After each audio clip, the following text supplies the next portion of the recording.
Sa video na ito, tayo po ay magkaka-VT loop para i-test drive ang ating bagong Honda ADV 350. Dadaan tayo ng Ternate Cavite kung saan maraming magagandang scenic view. Dadaanan din natin ang pinakasikat at pinakamahabang tunnel sa buong Pilipinas, ang Kaibiyang Tunnel. Papalibutan din ito ng mga magagandang tanawin. Dadaan din tayo ng Nasugbu, Batangas at hanggang makarating tayo ng Tagaytay. Kaya ano pang inaantay nyo? Samahan nyo ako sa biyahe na to.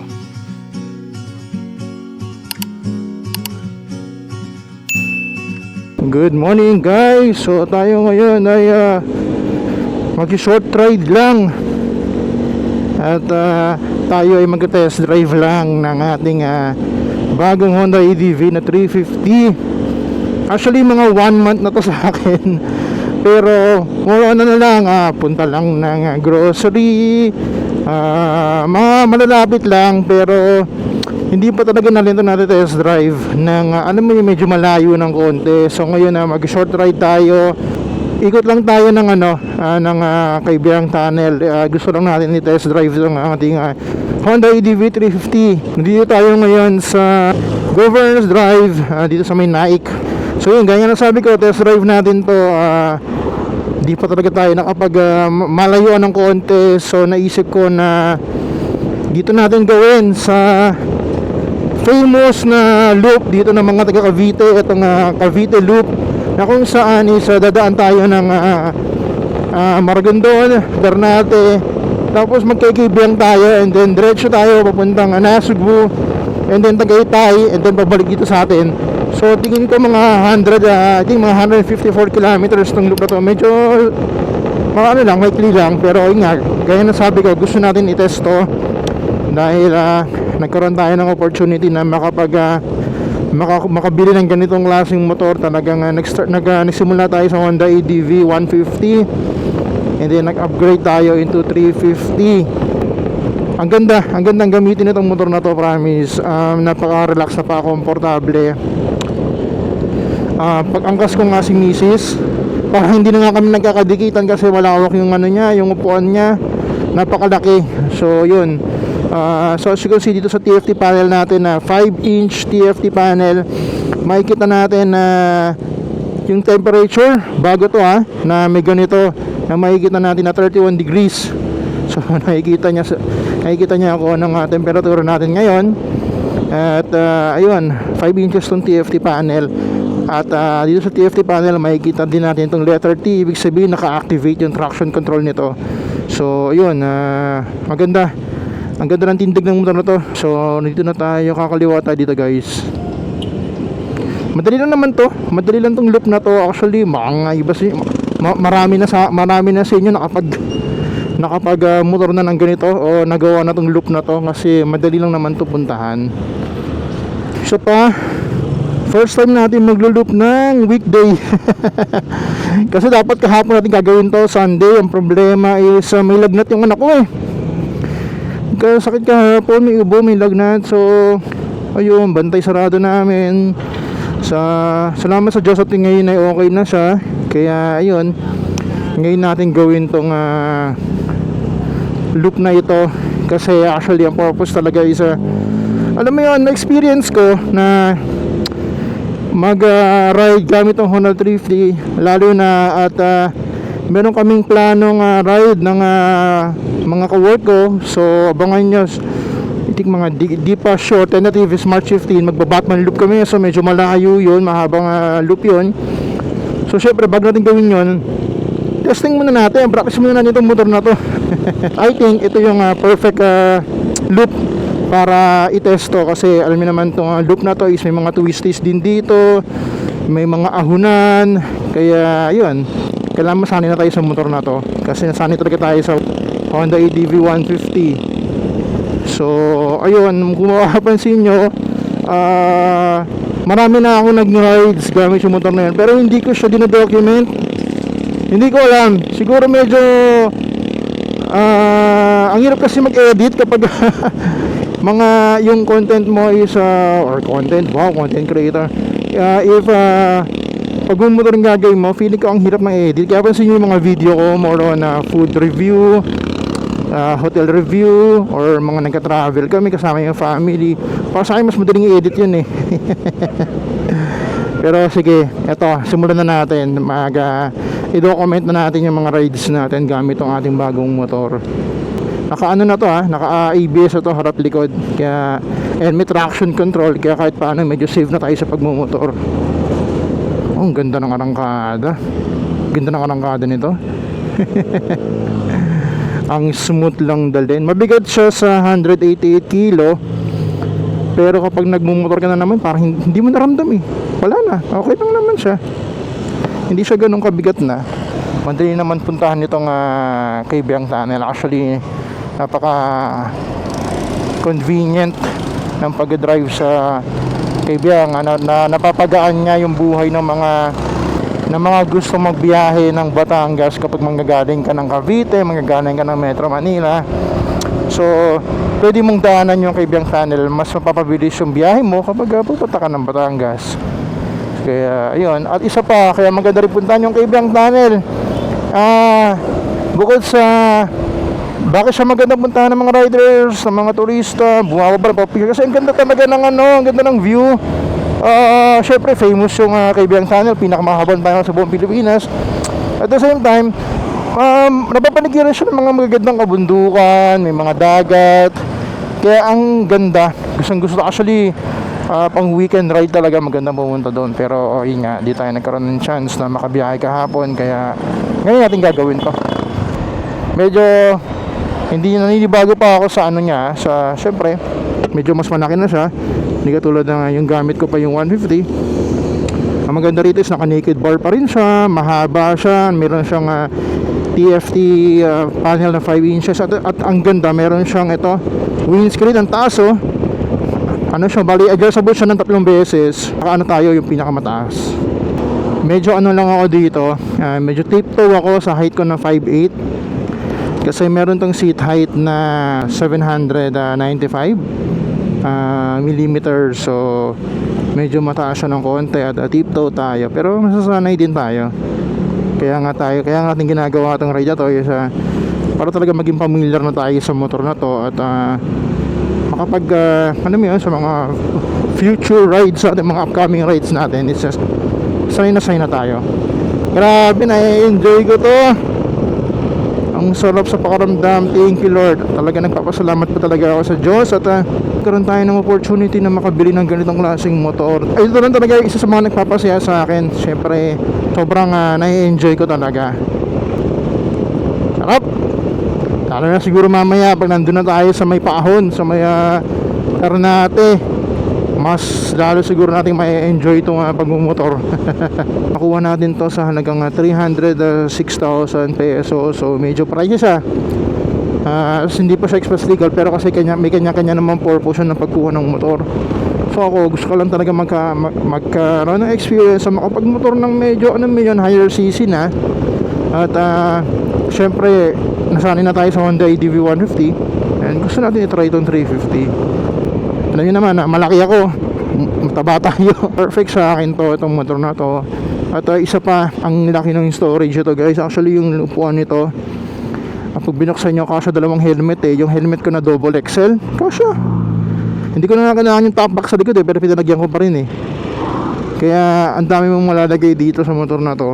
Ang siguro downside lang ng motor na to isa, una, itong busina niya guys, ang liit. Ang hirap niya pindutin. At pangalawa is hindi siya parking friendly. Lalo pag pupunta ka ng halimbawa, experience ko pupunta ako ng Walter Mart SM, hindi naman ako pwede mag-park doon sa mga mga pang 4 wheels kasi hindi pa naman to 400cc. So medyo struggle yun. Ang hirap niyang i-park kasi doon lang tayo pwede sa paradahan talaga ng mga motor. At syempre medyo masigip yun, kaya medyo nahihirapan tayo. So far yun lang naman yung nakikita kong nito, disadvantage ng motor na to. Tsaka nga, pangatlo, pricey siya. Pero gusto natin na-enjoy yung buhay So yan, makikita nyo, baka na tayo. Madali naman tumbukin to. Ayan, pag diniretso nyo yan, kung gusto nyo talagang baybayin yung Maragondon at pupunta kayo ng Tagaytay, ito yung pa Maragondon guys. So diretso lang kayo dyan. Pero dito kakanan tayo, pupuntang kay Biang. May mga signage naman dito eh. Ayan, another signage na nandito na tayo sa pagpakaliwa doon sa pupuntang kay Biang Tunnel. So yun nga guys, nasa Ternate na tayo. At tayo ito na, kaliwa na, papuntang kay Biang Tunnel. Woohoo! So ito yung pamilihang bayan ng Ternate. Yan, may dagat sa gilid oh. So yun, dire-diretso lang naman to. Hindi naman to masyadong hindi siya komplikadong motorin. Kahit manggaling pa kayo ng ng Tejero, ang kahabaan ng magagaling kayo ng Cavitex, no? Dire-diretso lang. Kung yung dinaanan ko, yun ang hindi nyo nadaanan niya. Ang nagkaiba lang is galing ako ng Governor's Drive. Kasi sino ba namang hindi matutuwa pag mga ganito ba naman yung mga view. Ayun guys, oh. Woo. Enjoyin lang natin to.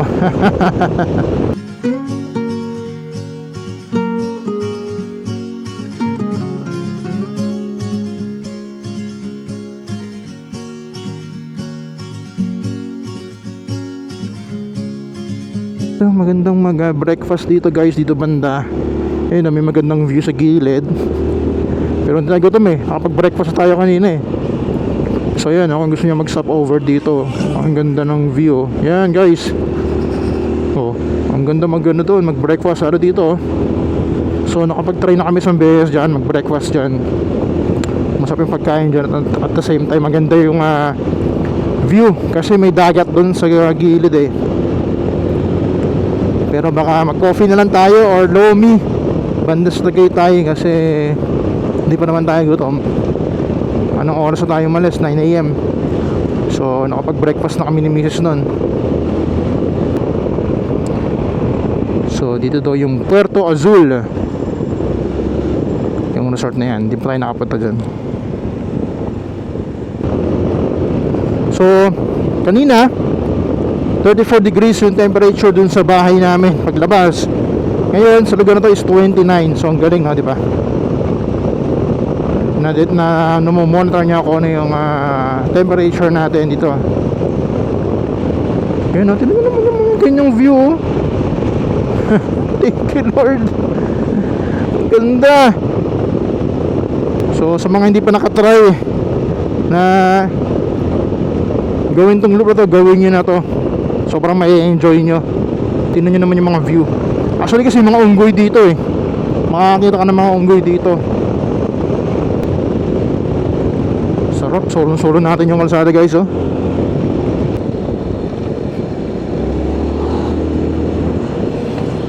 Ayun oh, guys oh, may unggoy oh.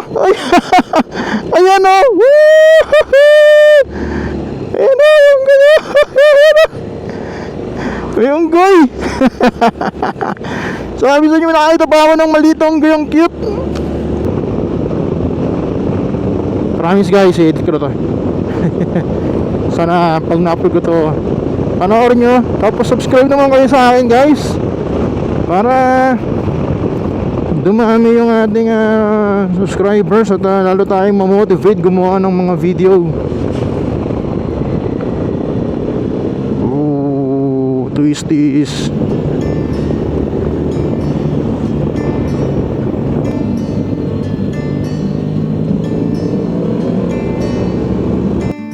I know a place where we can go and be alone.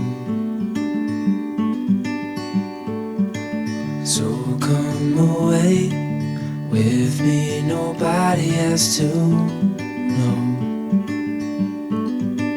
Where we gonna Tayo na oh. Ito yan.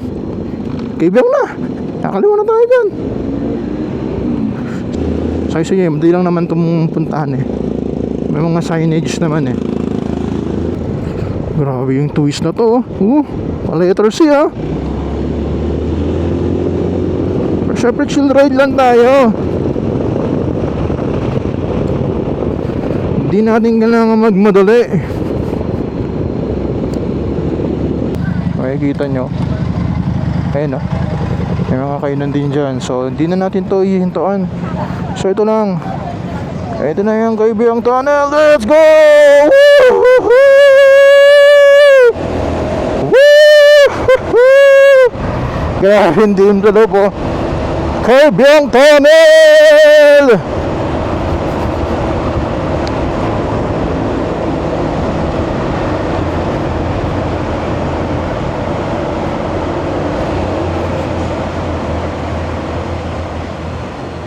Oh, di ba? Solid. Di na tayo nag-stop doon. Pero mas konti nga. Nakita nyo naman kayo, di ba? May mga humihinto pa. May mga nagpapa-picture. Walang bayad yun, guys. Yung mga walang bayad yung kanilang offer. Yung mga nandun, yung mga lang ko doon, mag-offer sila picture. Pero syempre, aalakin ka nila ng paninda nila. Syempre, mahihiya ka naman na hindi bumili kasi nag-offer silang kuhanan kayo ng litrato eh. Tsaka medyo guys, huwag yung siya magtatagal doon kasi picture kayo. May mga dumadaan din kasi mga sakyan. So magiging ano tayo doon eh, obstruction tayo doon. Kaya medyo bilisan nyo lang yung pagpapapicture. So may mga ano naman dito eh. May mga viewing deck naman dito. Pwede kayong huminto dito. Tapos pa-picture kayo. Ayan tulad nyan. Pwede kayong huminto dyan. Ayan, so ayan, viewing deck yan. Pwede kayong huminto dyan. Tapos picture. Yung sinasabi ko, ganda ng view. Diba may view na ng dagat dito.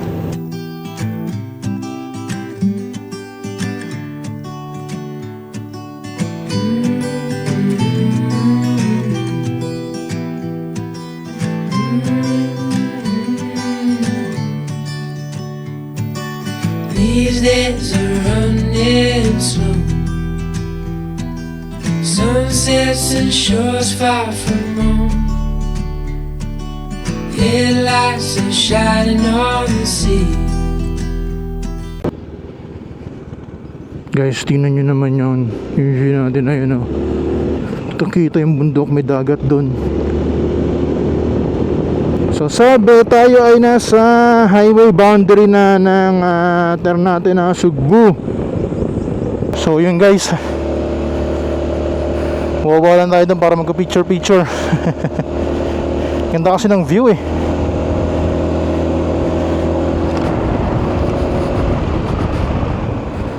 So yung temperatura ngayon is 30 degrees na. Umihit na ngayon. Kanina, di ba? Nakita niyo sa may bandang Kibang, nasa sa mga 27 degrees. So ngayon, sa 30 degrees na.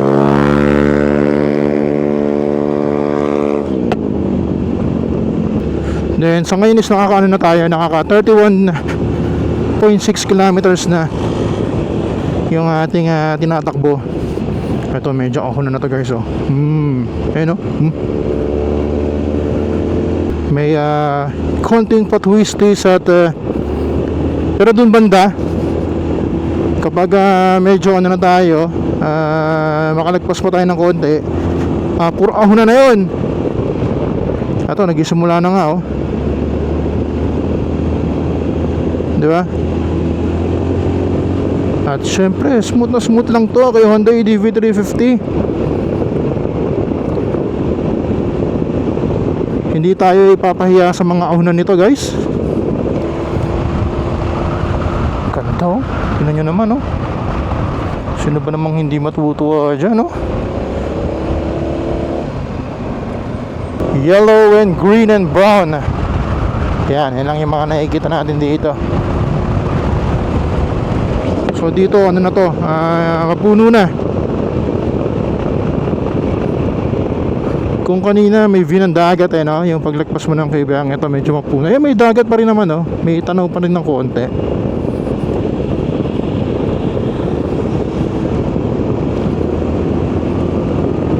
Ito hindi sinasabi ko na isa sa mga magandang daanan dito. Barangay Look, yan ito. Itong kahaba ng kalsada na to guys, tingnan nyo. Yan lang yung view. May palayan, may bundok. Ito na sinasabi ko.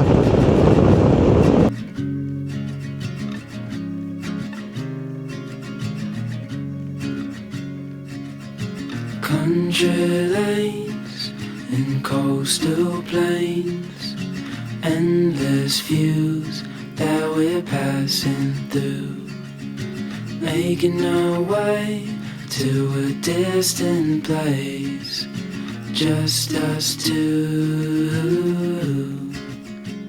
somewhere new.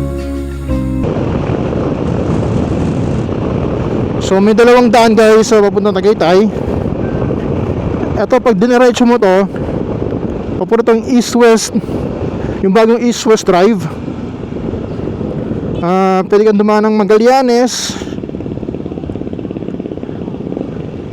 Pero tayo, dito tayo sa pakanan. Ayan o, kakanan tayo dito. Kasi mas gusto ko yung mga ahunan dito. So to, meron din daan dito, maganda din yung view dyan. Pero okay ako dito. Okay, Pico del Oro Cove. So dito yung daan mo, halimbawa pupunta ka ng Canyon Cove, pupunta ka ng Pico del Oro Cove. Eto, may mga kainan na rin dito. Ayan ang mga lomi oh. Kung gusto nyo talaga ng mga authentic talaga ng lomi Batangas, mas maganda kumain sa mga ganito. Yung mga bahay-bahay. Siyempre budget meal din, mura. Medyo, ayan. So pag binaba mo daw yan, pupuntang Kalayo, Batangas yan. May maganda din beach dyan. Pero tayo, dito tayo, pataas. Ito na, may mga ahunan na to. Masusubukan na ang ating Honda ADV 350 sa mga ahunan. Ayun o. Diba?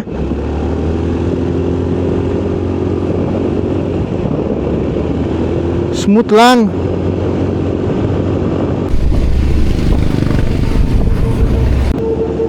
So yun na nga, umaambon na rito.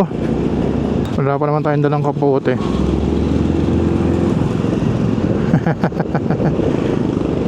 Pero ambon lang naman, hindi naman siguro alakas yan. Naglaman sana ang lumakas. Medyo matraffic lang, hindi naman matraffic. Ang bagal lang ng usad ng sakyan dito. Kasi medyo ano na to eh, downtown na to eh. Ayun, nabaklub ako. Diretso lang naman to. Tapos pagdating sa kanto, kaliwa tayo. Umuulan na. Inabot tayo ng ulan. Medyo ano na to, downtown na to. Kaya medyo mabagal na yung usad ng mga sakyan dito. Kung kanina puro mga kabundukan, dagat, mapuno yung mga dinaanan natin dito, malayo na. Kaya medyo mabagal na yung takbo natin. Siyempre may mga school, may mga kainan. So kaya kaliwa natin may simbahan. Traffic no.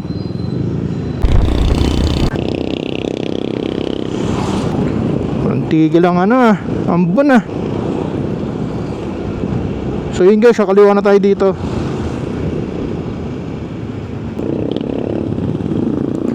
Walang tigil ang ambon.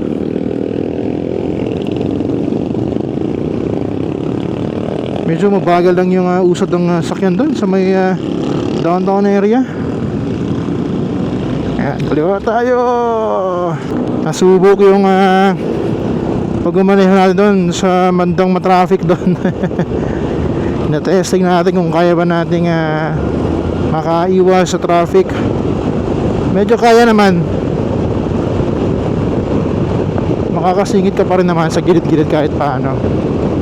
Pero hindi yung barumbadong singit yung ano lang, saktong singit lang. Ayun na.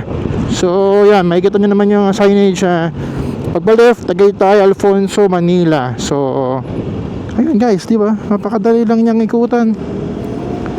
Napakadali lang tumbukin itong loop na to. Alright, so dire-diretso lang daw.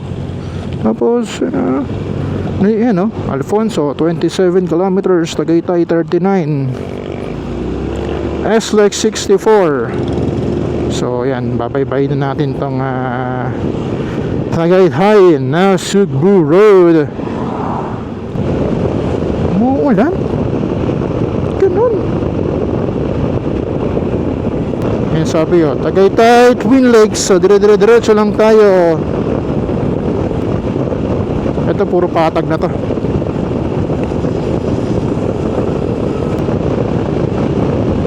Hindi ko sure kung maglolomi ba tayo. Hindi pa ako nakakaramdam ng gutom eh. Tingin ko coffee na lang tayo. Hanap na lang tayo ng coffee shop. Tapos nga pala ito talaga mandatory para payagan tayo magmotor ng ating mga misis. Auto pasalubong. So kapag dito ako nagbabiyahe, itong ruta ko, automatic kailangan may buko pa ako pag uwi. So syempre Tagaytay kilala yan sa may mga pasalubong na area. So bibili tayo ng buko pay mamaya.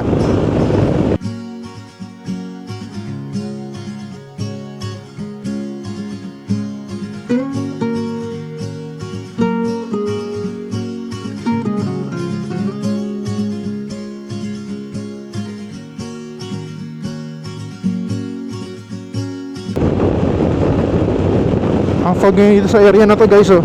Ano nyo? Umuulan! Yun na lang! Sabi na eh! Pagdating dito banda, umuulan! Kasi dun pa lang sa may bandang nasa bandang Nasugbu tayo na downtown, kita mo na naman kulimlim dito banda eh. Yun oh, ang kapalang kulimlim oh. Inabot na po kami ng ulan. Kapal ng fog. Ay, sige na nga. Handa na nga kayo. Kita nyo guys oh. Ang fog oh. Nice. Ang sarap siguro humigop ng kape nito. Ito na. Ito na yung end of Nasugbu. So ayan. So pag pupunta kayo ng Laurel guys, dyan, kanan kayo dyan. Tapos dito banda guys yung bilihan ng mga baka. So ayan oh, yung mga bilihan ng mga baka rito. Meron din doon sa may mahogany, pero meron din dito. Ay alam niyo naman ang Tagaytay, sikat to sa Bulalo. Yun oh, lakas ang ulan.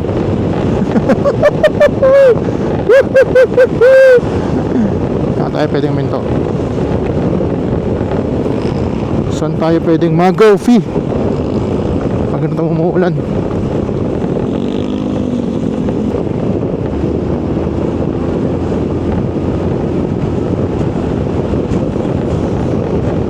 Kapalang fog oh.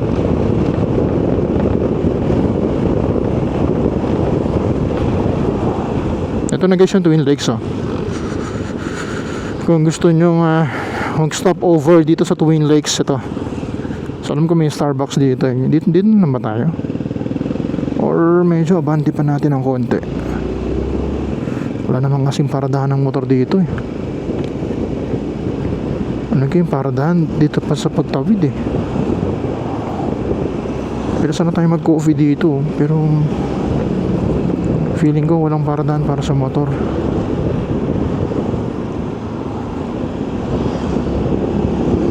Baka dito banda sa tapat. Ay wala na. So saan ba parada yung mga nakamotor? May parking kaya dito sa cafe room. Alright, coffee room. Ito. Motorcycle parking. Pwede rin tayo mag-charge. Ito ang coffee room. So, tinuro sa akin ng anak ko to. Try natin dito mag-coffee. Park na tayo ng motor. Nakapark na yung motor natin. Then, pasok tayo sa loob. Tingnan natin kung ano meron sa loob, guys. Okay guys, so order tayo nitong kanilang Sebastian Mansion. Naman siyang coffee mo.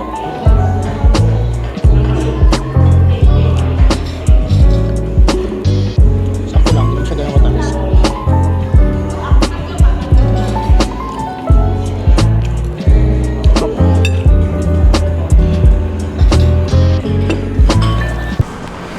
So yun guys, katapusan natin mag-coffee dito sa Coffee Route Taal. Nag-stop over lang tayo sandali kasi gusto natin mag-stop over, mag-coffee. Tapos pauwi na rin tayo.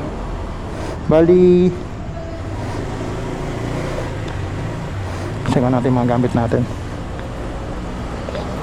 Okay, yung cellphone ko.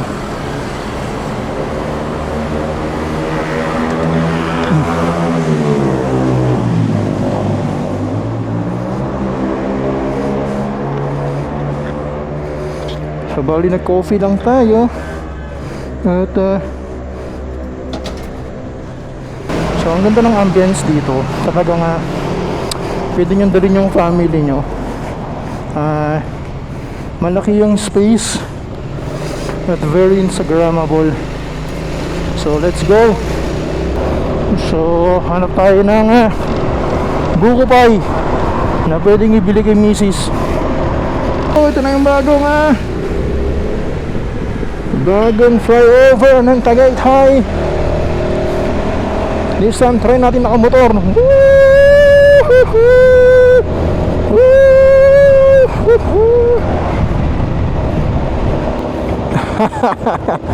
Oy, hello Tal. Uy, kita na, nagpakita na sa talo.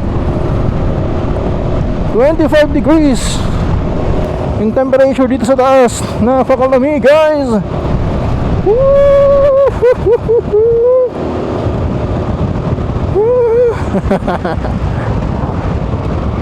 Malamig. Malamig ang simoy ng hangin. Napakasarap naman ng ganang pakiramdam. Ganun lang. Ganun kaikli lang yun guys.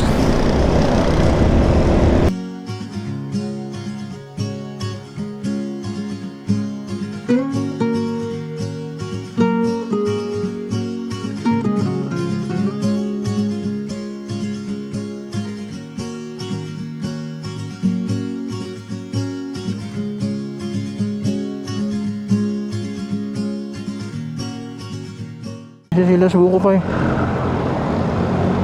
Alright.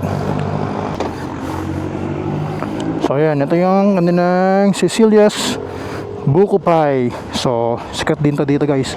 So kung may isipan nyo na bumili ng pasalubong, ito perfect para sa misis nyo. Okay, so bili mo na tayo sa loob.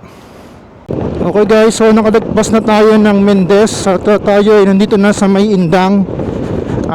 Siguro dito ko na natapusin tong video na to kasi dire-diretso na lang naman to papuntang Teresa Martires. At kung umabot ka sa dulo ng video nito, maraming pong salamat. Lagi po sa atin mag-iingat at God bless po sa ating lahat, and ride safe sa lahat ng mga riders na nasa kalsada ngayon. Ingat po kayo lahat, okay?